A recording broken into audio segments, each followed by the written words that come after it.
About our bitter cold temperatures, and as you know, they can be dangerous. Yeah, some organizations trying to keep people in our area safe. Emily Roberts live at the Salvation Army of Greater Green Bay this morning. Emily, what does the building offer today?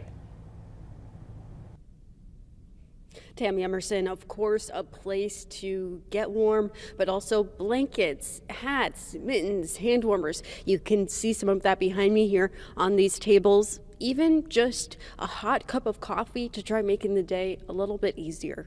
The building on Union Court in Green Bay is open from 8 to 4:30 with a hot lunch at 11:15.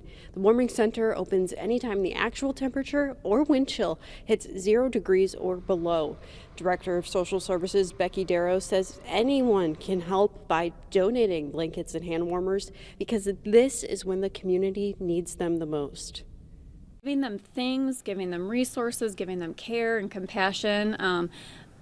They're going through a harder time than they already were. And so just kind of extending that care to people is really important, an important part of our mission.